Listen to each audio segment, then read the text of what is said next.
Right. Well, welcome to part two of the book discussion of Maps of Meaning. We went through pages 88 through to 108. Is that correct? Yeah, I believe so. Just stop short of the Numa Elish. So yes. Yep, indeed. Right. Okay, yeah. So I guess maybe I'll just give off my thoughts of the 20 pages in general, and then you can give up your general thoughts, and then we can get into specifics of it. How does that sound? Sounds great. Let's do it. All right, glorious. Right. Well, this was I'm not gonna lie. This was I know this was only 20 pages, but I found this a lot more difficult to get into than our first section. I had some takeaways from here, which I thought were quite interesting, but I had to do a couple of rereads of this. It is a very mythological section, and to some extent, I don't know if I fully made the connection of what the book was trying to say. I could tell the diagrams were beginning to build off of each other, but I suppose I'm not entirely sure how we make links to the birth of the world of gods, from chaos and Tiamat. It's all very contrived. Some takeaways I did think I find valuable was sort of the idea that the world's not a place of things. It's more of a place to act, and everyone on this earth kind of has their entrance, has their exit, and they play their part. It doesn't matter what we attribute to things. What does matter is what we do with that meaning, and what our actions are contributing to objects, which I think it builds off of what was going off of the first section. I remember a couple of examples they had of, this vase, a kid trying to touch it and the mother pulling away, going, "Don't do that," and the kid sort of learns this vase is it's an important object. I mean, but realistically speaking, it's just physical. It's just a physical glass molded in a certain shape, in a completely different world. So that could have the same meaning to them as it would to us of, say, I don't know, literal garbage. But it's just important to us because of it. So I mean, I quite liked that takeaway. It sort of puts emphasis on what you do as an individual, as opposed to what you collect. And I think it sort of made me think a little bit about how we as people determine our success in life, and what it means to live a fulfilling one, as cliche as that sounds. But I don't know, does that kind of parallel to what you took away from it? Yeah, there's a lot of tools. Like I say, like a lot of this book is about giving, haven't read it before. It's about giving the reader tools, and then later on you start to see the deployment, like how do you use these tools. So I think that's maybe part of what you're pointing to, is like I don't necessarily get it all, but like there's bits and pieces, and then I think later it comes together, as you get through the book. So it's kind of like, okay, why am I being told this? And then later you're hopefully, okay, this makes sense. But for me, this section was I really liked his, he started getting into like the categorization and how people put objects into categories, and it can seem kind of arbitrary. And I love how like there's an example like where he talks about like, what are the attributes of a cat that are uniquely cat that don't apply to dog or horse?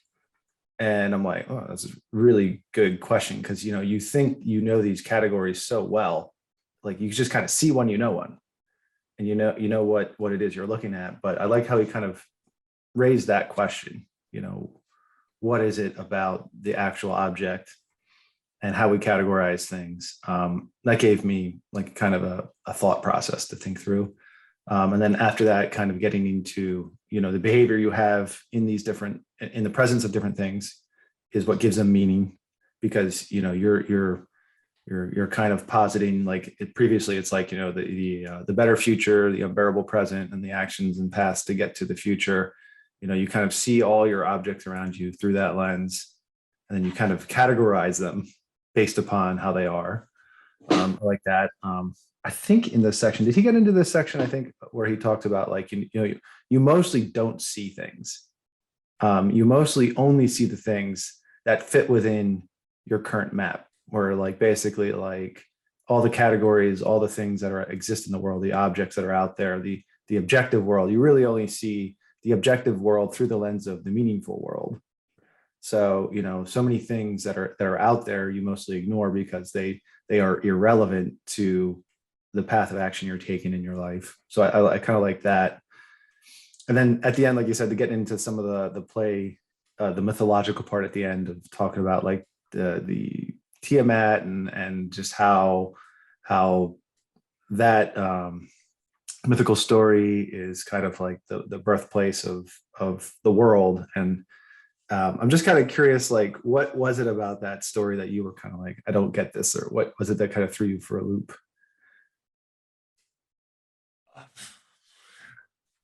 Uh,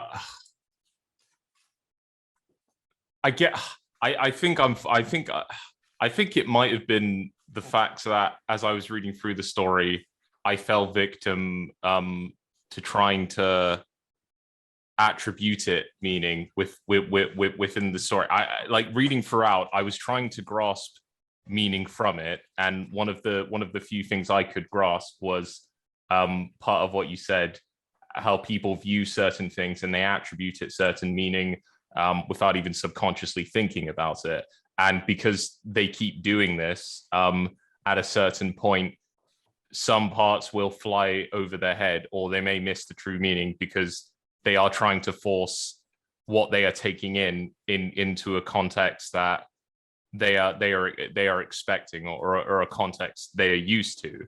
So I think for me, the way I was reading it, while I was reading this mythological story, it was, I suppose, akin to me reading an extract from, I suppose, the Bible.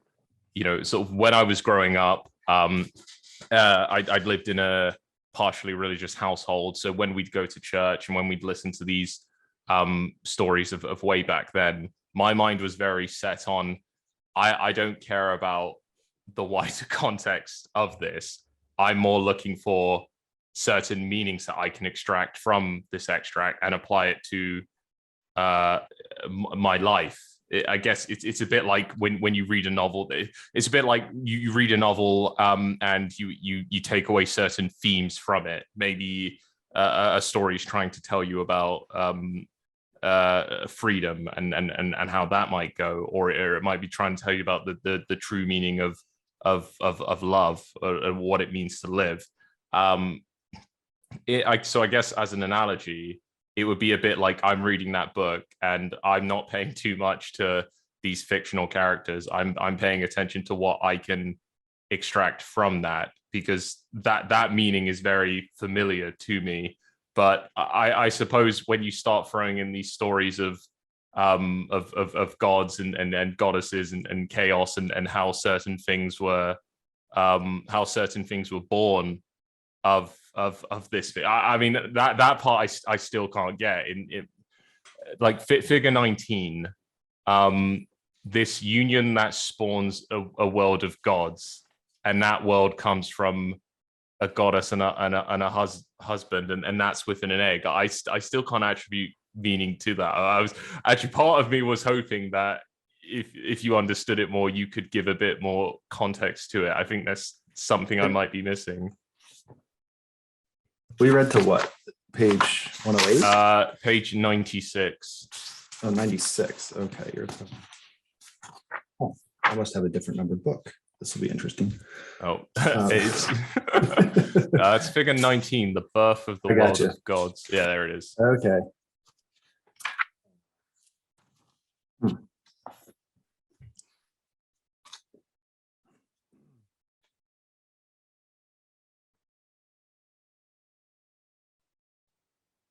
I see. So like the did you maybe, did you see figure 17? I think the constituent elements of experience, it's maybe like 6-7 pages Yes. before that. Okay. So Yeah, for this me, one. that's helpful because you're looking at a figure there that's like, there are positive and negative components of all these sort of characters that you'll see in these mythological stories. So there's like, and tied up is, you know, the positive aspect of, so you have the dragon of chaos, which is like the pre-cosmogonic, basically like everything that's just kind of like totally undefined completely. Like there's no form at all. It's like it's existence without any sort of conscious, I would say, maybe. And then nested in that, first you have like the great mother, and her positive aspect is creation, but her negative aspect is destruction. Then you have the great father, which is positive order, negative is tyranny, typically. And then you have the archetypal son, which is the union of the two, kind of produce the son. And then there's the hero and the adversary out of that. So like there's the positive and negative component of that. And so I think like these mythical stories, and I think the point being made is that it's not the physical world that these things are talking about, that these stories are trying to talk about. They're trying to talk about the sort of the meaning attached to life, like the base, like the world. If meaning is what makes the objective world meaningful, like if it gives you cause to do anything in the world, is the meaning attached to the objects, then like what's the, I think these stories are addressing and talking more about what's the like birth of the meaning, like what's the at base, these sort of like the constituent elements of meaning all the way down. And so like I think like you look at a thing like Tiamat, right? Mm-hmm. In this figure. Let me find it here again.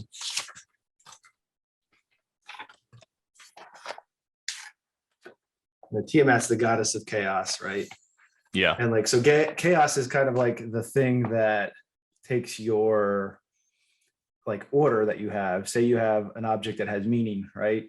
Mm-hmm. Like Tiamat would be the thing that anything that's Tiamat would be the thing that causes you to reconsider what that meaning is of that object.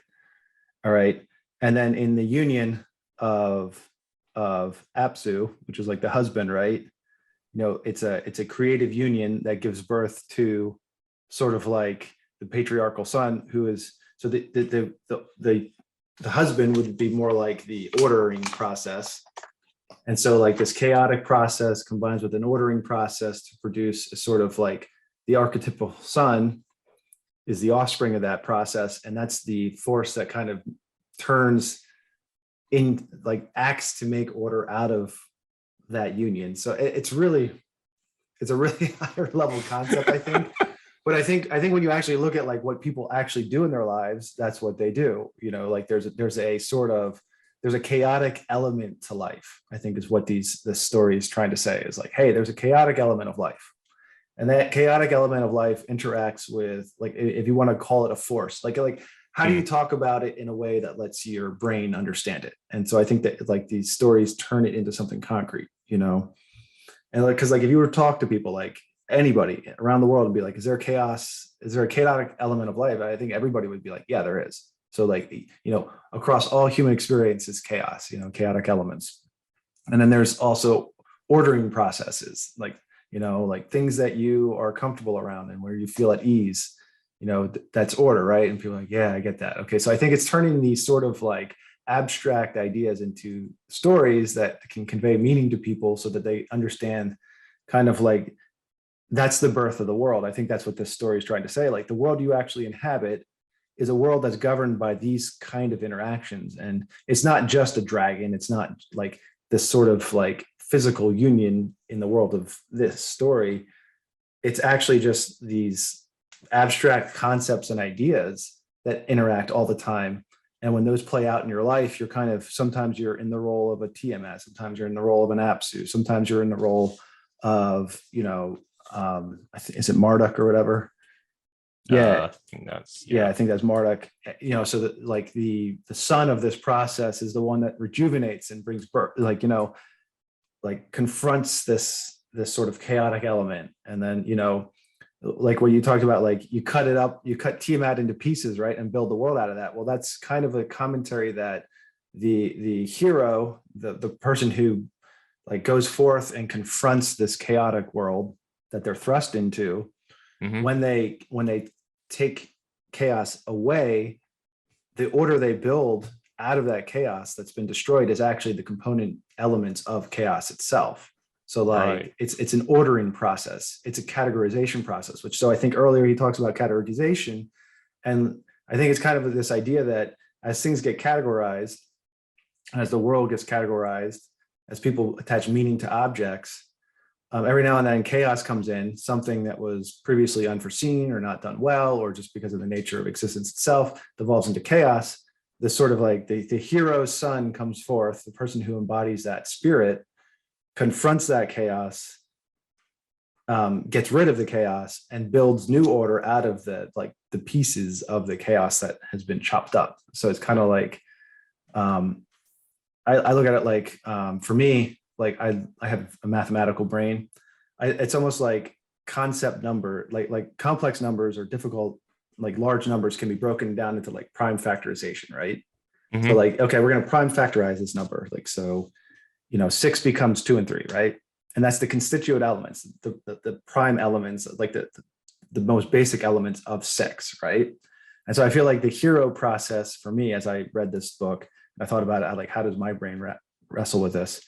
I look at it like a hero in process is somebody who goes in and like tears down things to its basic elements. So it cuts it up into little pieces, like all the prime numbers, right? And then puts things back together in a way that's more ordered than what had previously been there. And I don't know how that works necessarily with like what you put back together with the numbers, but like maybe someone said at some point, this is just an analogy, but they're like, okay, 6 is the prime number. And like, that's clearly wrong, right? But for whatever reason, downstream of somebody declaring 6 to be the prime number, you build a whole bunch of structures or categories off of this error, right? And then eventually chaos will come out of that because there's an error there. And somebody has to confront that and figure out where the error lies. So you have to tear apart, you have to cut it all up again. Whatever was built upon that error collapses, the chaos comes through, and somebody's able to say, hey, actually 6 is 2 and 3. And they've now like cut that up and then is able to rebuild structures out of a more correct mathematics, so to speak. And so I think, stepping outside of the realm of mathematics, I think people can do that in their lives, in the sense that, like, say you have a category that you've assigned a label to in life, and it's a sloppy category, or something happens and it's insufficient, right? Then somebody has to come forward and say, I'm going to make new categories, or I'm going to make new ways of behaving in that category that are going to take the chaos out of it. And so I think that these stories are kind of like a playground under which like that process occurs. And so it's kind of like every time something happens where this process, these mythological, creation myths, when they talk about it, it's someone's engaging in that creation process, because what they do is out of that process, something new is born out of that. So I think for me, that's my understanding of this story and what he's kind of talking about here. Does that make any sense? That makes a lot. No, you explained that extremely well. And you made some great comparisons there. Does that, okay? So if I'm taking that, if I'm taking that meaning, would then the figure later on of the world of gods, hierarchical organization, does that fall in line with what you mean?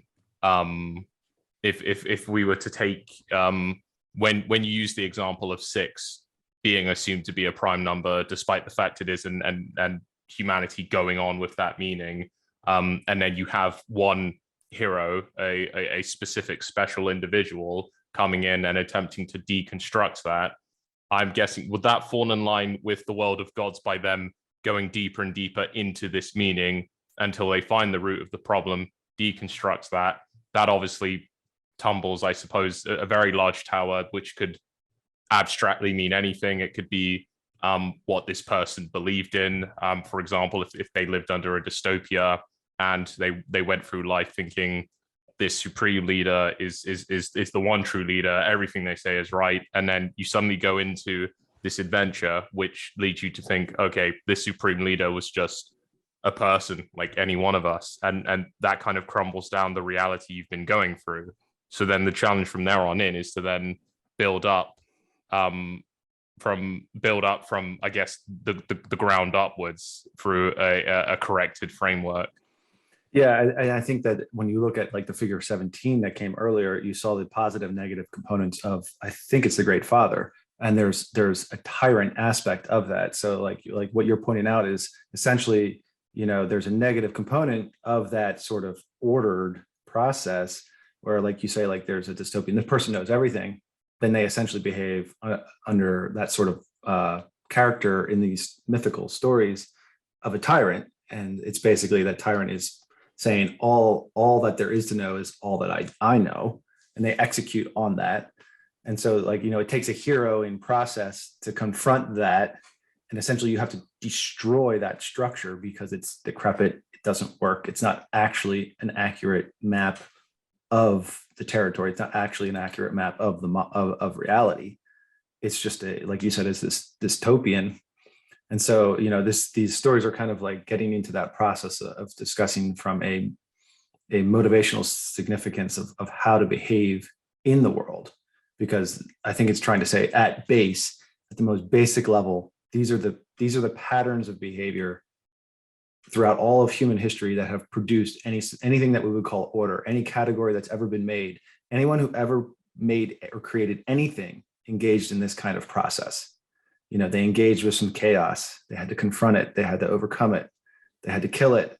They had to take it down to its constituent parts and then put something back together. And then you've got something creative. But whatever you create is always going to be insufficient. It's always going to be an approximation. So it's always going to be vulnerable to the same process that created it, that destroys it, takes it down, and makes it better. So it's kind of like, it's like as time goes on, when he talked about categories earlier, it's kind of like as time goes on, your categories should get better and better and better and better and better. And they get closer and closer and closer and closer and closer to reality, to actual, the map of the objective world, which we never have. But that's the process that all humans are engaged in. And it's that process that gives meaning to life. It's kind of like you recognize that, there can be something better, but that process of making better has to go through sort of tearing apart and rebuilding, modifying, cleaning up all the junk type of process. So that's what I get out of these stories. That's what I think he's trying to make the point of.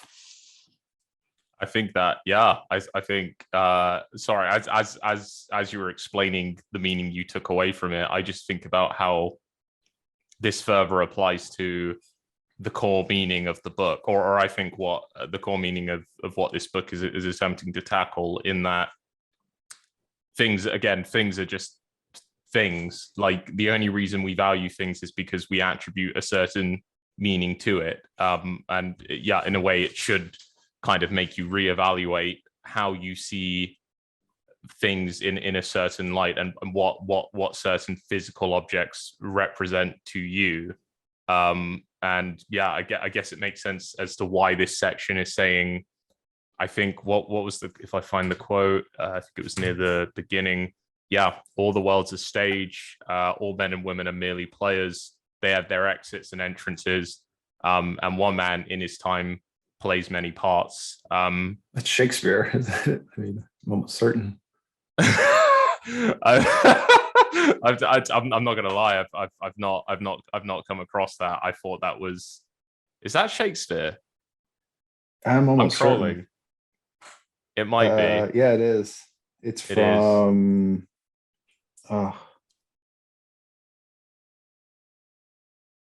It's a phrase that begins a monologue from William Shakespeare's pastoral comedy As You Like It. So yeah, I'm always, yeah, it's Shakespeare. So I took an inspirational quote from a comedy. Well, I read that. I didn't realize it was Shakespeare, but I suppose what I took away from that was, yeah, everyone has their time, but at the end of the day, it's the things you do, it's the parts you play, it's the actions you take that matter the most to the world. And how you perceive an object or a concept is going to shape that. So when we talk about this hierarchy of elements that build up an infusion of chaos and order, digging down and deconstructing and rearranging the meanings behind that, mixing both the positive and the negative aspects, will change how you see the world, how you see things, and hence, I guess how you live, really. So I guess I just find it interesting every time we discuss an element of the book. It kind of piles on to this tower of meaning. Yeah. So there's this section that we read had one of my favorite examples he gives in the book. In it, and it was he discusses fire, something as objectively simple as fire, and he's like, what is fire? Is fire the thing that burns your house down? Is fire the thing that cooks your food? Is fire the thing that heats your house? What is fire? And his whole point is basically it's context dependent, and it really depends on you in terms of what fire is in that moment, because it's all those things. The reality of fire is it's really just a chemical reaction, you know what I mean? And but your interaction with it is context dependent, and so what it means to you in the moment is context dependent, and how you behave around it is context dependent. But what I love about all of it is that you can, because of your ability to understand objective things about it and understand it objectively, you are able to manipulate it in a way that you can remove all, if you master fire, if you master it perfectly, you can play with it in a way that all the negative potentialities of it are gone because you're a master of it. And all the positive benefits, whenever you want it, are there to be enjoyed by you because you've mastered fire. And so I love that example because I'm like, wow, for me, it was like eyes open, this is the goal of my life now, is to find the things in my life that have positive and negative components. And the goal is to go through the creative process as described in these mythological stories, to, as much as I'm capable of, being the hero and going through and finding ways to master my interactions with objects in the world so that the desired outcomes that I want, as long as they're of good quality, and of a good nature, will occur, and that I'm not subject to the negative, manifestations of these categories and objects. So I love that. I just love that example because when I thought about that a lot, I was able to kind of play with it and pull it out and start thinking about other things, more important things in my life that affect me a lot than just fire, because that's largely resolved mostly. I mean, every now and then your house burns down, of course, but it's mostly resolved. But there's so much other clutter in life where it's what if I'm able to master things, and what would that look like? And what type of mindset would I need to have to engage in that behavior? And I feel like I love these stories that he lays out because it kind of tells you okay, do what this mythical character did, because they're a story about the embodiment of the creative process. And so follow that process. And that's kind of a clue to hacking the world, so to speak, So I love that example. But I was also a big fan of that example. I also liked how I don't know if I'm just imagining this. I think he also made a connection of fire previously being, fire was one of the elements that built up humanity. It was one of our advancements. And I think there was something said about fire. It used to be this unknown, but because we studied it, we investigated it, we tried to understand how it works, it slowly became a known thing. And even becoming known, it's still, as you said, it comes with its negatives. We could use it to advance humanity. We could also use it to burn down an orphanage. It's very highly context dependent, and how we use it really does change what we get out of it, and how we can proceed with life. It was so I'm sorry if I'm a numbers geek, but it was in the unknown, it's 144, right? And then someone comes up and says, okay, we're going to turn fire into 12 and 12, right? Which is a more you've found a way to take something that was one thing, fire, and turn it into two things, right? And you're like, okay, one of these is positive and one of these is negative, right? And you start to realize okay, fire can heat your home and or heat your cave, say, let's get it, heat your cave, right? And then you realize oh, no, actually we can simplify it further. What if it's 3 and 4? It can heat your home and it can cook your food. And so I feel like this is the process by which for me, I if I'm two numbers, I'm sorry, but like for me, that's the analogy I was able to use that made help me understand that process more.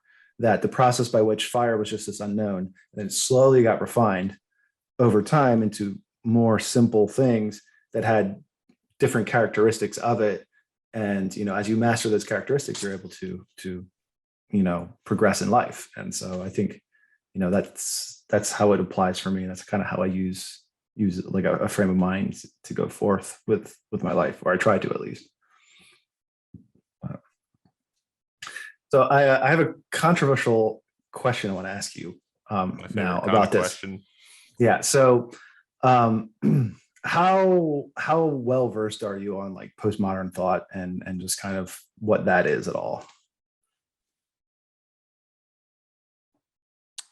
I mean, the fact that I'm thinking about an answer probably means I'm not that well versed. Can you give an example? Okay, so a lot of postmodern thought says that like language is all references to everything, and categories are mostly arbitrary. And it's kind of, I think you can find it in like some of this like some of the stuff we talked about would say, yeah, I support that, because you attach a meaning to an object kind of arbitrarily, on some level, right? And so, essentially, like a lot of postmodern thought says that, categories are arbitrary. So it's just a power play or just a means for people to arbitrarily just pick whatever category. So your categories don't need to be my categories. And so therefore I can do whatever I want, right? So essentially your language can be your language, my language can be my language, and it's really doesn't matter. And so I think it's interesting because a lot of what we just talked about, I think would seem to support that. But, one of the things that I always think about when I think about that kind of observation is like, okay, I see it on some level, but the issue I get with that is, so they tend to, what you start to see is that categories start to include more things, not less things. So categories, instead of saying this is a category A, like let's say you have animals, right? And then with animals, you have mammals and fish and all this other stuff. And within mammals, you have, you start to break down the tree. Like postmodernism says, like, well, if you engage in a creative process, you can start to see the categories start to break down. And so the response is to then, instead of like refine your categories more, you refine them back up almost. So you start to wedge more things into a category because you're like, well, who decided that should be exclusionary? That category shouldn't be exclusionary. It should be inclusionary. So then you start to wedge more things into categories. And so you start to lose, for me, I think you start to lose an ability to communicate and an ability to make claims about the world. And so then you start to wonder, like, does truth exist? Is there really an objective truth or not? And so there's sort of these downstream effects of some of the postmodern thought. And there's a lot of people who say we're living in postmodern world today. And so I always think that's interesting because it's like, if we're living in postmodern world and I'm reading this book and I'm seeing that there's issues with categories, some of the postmodern critiques apply, like they're kind of using some of these techniques and these observations, but then I'm trying to like, well, how do I acknowledge that yes, categories are kind of always insufficient, yet at the same time not abandon the idea that they're valuable, and that, like, what do you do about that insufficiency? How do you respond to the insufficiency of categorization that is a result of previous creative behavior and the modeling of kind of these mythical stories? So I don't know. I don't know that I had a question in there. I think I was just talking. No, you did. You asked what my take was on that. I think it's an interesting thought, because, yeah, as you say, generally in life, when we try and find out more about things, the more you dig into it, the more that comes out of it, the more, I guess, segregated things get, the more labels you might have for things. So trying to think about reversing that is an interesting thought. I think if you are, I don't know. I think on some level we do turn around and we go back already, when we're in a situation where we need to simplify certain, well, I say simplify, I shouldn't use the word simplify. I'm thinking more collate based on refined requirements. So I guess an example I can think of is a very common method, I suppose, in when you have a lot of things to do, it helps a lot of people to group these tasks up. So you don't have, instead of having all these, you know, little bite-sized things that you have to go through, and it might kind of surround and wreck your mind. You might want to take a step back. You might want to see, okay, how can I group certain things so I can attack it with a method that would be effective on these elements as a group, as opposed to going to this, taking a specific approach, going to this, taking a specific approach. Is there one general method I can use that umbrellas this whole section? And that sometimes helps people. I don't think we always need to cut things down into certain categories. You see this all the time with what do we call it, with certain artificial intelligence projects. If you want to create a project that categorizes certain things, I mean, yeah, of course, you want to take a look at specific elements of things, but if you go too deep into it and you try and you analyze extremely specific details, you're going to end up using a lot more processing power than you'll need. So one might go in and they might, if they're trying to figure out, let's say, what qualifies as a car, you're not going to zoom in on and think that this coating on this metal has to be of a certain pattern. That's just, it's ludicrous. You would take a step back and you'd be like, is it of a certain shape? Is the windshield of a certain slant? Are the windshields in a certain location at a certain angle? So in a sense, you are trying to disregard the specifics, which I think falls in line with what you were asking. And I guess the long and short of what I'm saying is we don't always need to get too into things. You just kind of end up imploding in on yourself. We all have a certain amount of focus and an attention span. And if you start going to look for things that aren't there, you just end up going and imploding on yourself. There was this book I read, I think, that led me to that conclusion. I think you've probably heard of it. It's called the Subtle Art of Not Giving a Fuck. And he uses it quite a lot. I'm currently reading it, but he brought up a good example in the book, something along the lines of, you're unhappy because you're giving a fuck about the wrong things. You're caring too much about the things that make you unhappy. If you're focusing on getting a lot of money, you're also focusing on the aspects that you aren't that rich, and some of your attention is being pushed towards that. If you see a woman an elderly woman in a store arguing about, let's say, a 30 cents coupon, you're probably going to look at that and think, I mean, it's 30 cents, whatever. But the fact that that woman has spent a lot of attention on it, because maybe she spends a lot of time at home cutting these things out, it evidently means a lot to her, and hence it takes up a lot more of her, I want to say, attention span, brain sphere. Effectively, we have a certain amount of focus individually, and if you keep cutting things into categories, you are subconsciously taking up a lot more of your effort into keeping these things separated. So I think there are times you can take a step back and go, maybe these things don't need to be as spread out as they are. And in a sense, collating things might not be that bad of an idea, I suppose. That's interesting. So the using the tools from this section, I would look at like the woman who has the coupon, arguing about a 30-cent coupon. It's what she's not doing is she hasn't separated the fact that the time she spent finding the coupon, cutting out the coupon, thinking about the coupon is a sunk cost. So she hasn't separated that from the fact that the 30-cent coupon may or may not work. And so for her, it's all one thing.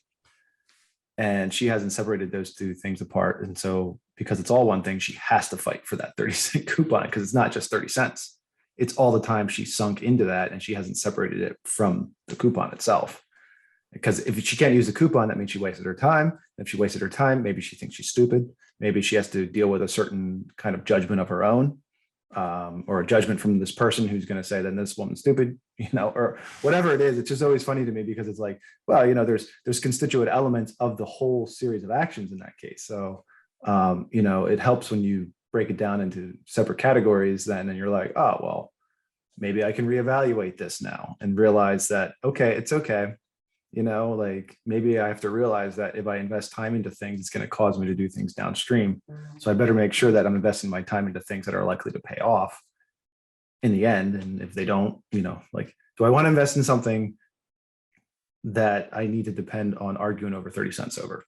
That's the question at the beginning to ask if you have to cut out of coupons. So, I know it's a minute example, but it's kind of an interesting exercise though. But like, for me, that's always been helpful to kind of like, when I'm running into problems in my life, when I'm running into chaos, it's always kind of reevaluate what's the smallest constituent elements of everything that happened that led to this point.